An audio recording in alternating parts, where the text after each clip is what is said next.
Hello everyone, good morning. ಇದು ನನ್ನ Friday mini vlog ಆಗಿರುತ್ತೆ.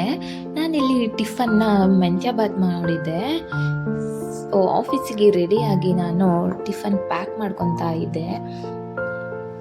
ನಾನಿಲ್ಲಿ ನನ್ನ ಬಾಕ್ಸ್ನ ಪ್ಯಾಕ್ ಮಾಡ್ಕೊತಾ ಇದ್ದೆ. ಮಾರ್ನಿಂಗು ಮತ್ತು ಲಂಚ್ಗೂ ಕೂಡ ಆಗೋ ಥರ ನಾನು ಮಾಡ್ಕೊಂಡಿದ್ದೆ ಟಿಫನ್ನು. ಮತ್ತು ಅಜ್ಜಿಗೂ ಕೂಡ ನಾನು ಟಿಫನ್ನ ಪ್ಯಾಕ್ ಮಾಡಿಕೊಂಡೆ. ಆಲ್ರೆಡಿ ಟೈಮ್ ಆಗಿ ಹೋಗ್ಬಿಟ್ಟಿತ್ತು ಟ್ರೈನ್ಗೆ. ನಾನಿಲ್ಲಿ ಗಾಡಿನ ಪಾರ್ಕ್ ಮಾಡಿ ಅಜ್ಜಿ ಪಾಪ ಕೂತಿದ್ರು ಅಲ್ಲಿ ರೈಲ್ವೆ ಸ್ಟೇಷನ್ ಎದುರುಗಡೆ. ಅವರಿಗೆ ನಾನು ತಿಂಡಿನ ಕೊಟ್ಟೆ. ನನ್ನ ಟ್ರೈನ್ ಆಲ್ರೆಡಿ ಬರ್ತಾ ಇತ್ತು. ನಾನು ಟ್ರೈನ್ ಹತ್ಕೊಂಡು ಬಂದೆ. ಇವತ್ತಂತೂ ಬೆಂಗಳೂರಲ್ಲಿ ವೆದರ್ ಅಂತೂ ಸ್ವಲ್ಪ ಹನಿ ಆಗ್ತಾ ಇತ್ತು. ನನಗಂತೂ ಬಿಟ್ಟರೆ ಮನೆಗೆ ಹೋಗಿ ಮಲ್ಕೊಬಿಡ್ಬೇಕು ಅಂತ ಅನ್ನಿಸ್ತಿತ್ತು. ಆ ಥರ ಇತ್ತು ವೆದರು. ಕೆಲಸ ಮಾಡೋಕ್ಕೆ ಇಂಟ್ರೆಸ್ಟೇ ಇರಲಿಲ್ಲ, ಹೋಗಬೇಕು ಅಂತ ಆಫೀಸಿಗೆ.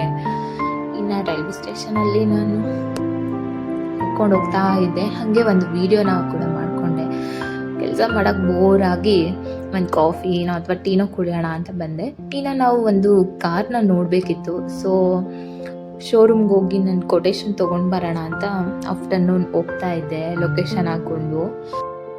ಇನ್ನು ಆಫ್ಟರ್ನೂನ್ ನಾನು ಮಲ್ಲೇಶ್ವರಮಲ್ಲಿರೋ ವರುಣ್ ಶೋರೂಮ್ಗೆ ಹೋಗ್ತಾ ಇದ್ದೆ. ಮಾರುತಿ ಸುಜುಕಿದಿದ್ದು ಕಾರ್ ನೋಡಬೇಕಿತ್ತು ಮತ್ತು ಕೊಟೇಶನ್ ತೊಗೋಬೇಕಿತ್ತು. ನಾವೇನಾದರೂ ಒಂದು ತೊಗೊತೀವಿ ವಸ್ತುನ ಅಂದರೆ ಒಂದು 3-4 ಕಡೆನಾದರೂ ನಾವು ವಿಚಾರಿಸ್ಬೇಕು. ರೇಟು ತುಂಬಾ ಡಿಫ್ರೆನ್ಸ್ ಇರುತ್ತೆ. ನಾವು ಮುಂಚೆ ಒಂದು ಶೋರೂಮಲ್ಲಿ ನೋಡಿದ್ವಿ, ಅಲ್ಲಿಗೂ ಇಲ್ಲಿಗೂ 50,000 ನಮಗೆ ಡಿಫ್ರೆನ್ಸ್ ಆಗ್ತಾ ಇದೆ. 50,000 ನಮ್ಗೆ ಆ್ಯಕ್ಚುಲಿ ಸೇವ್ ಆಗ್ತಿದೆ. ನಮ್ಗೆ ಗೊತ್ತೇ ಇರಲಿಲ್ಲ. ಹೋಗಿ ನನ್ನ ಡೇ ಹೀಗಿತ್ತು. Okay bye. ವಿಡಿಯೋ ಇಷ್ಟ ಆದರೆ ಲೈಕ್ ಮಾಡಿ, ಫಾಲೋ ಮಾಡಿ.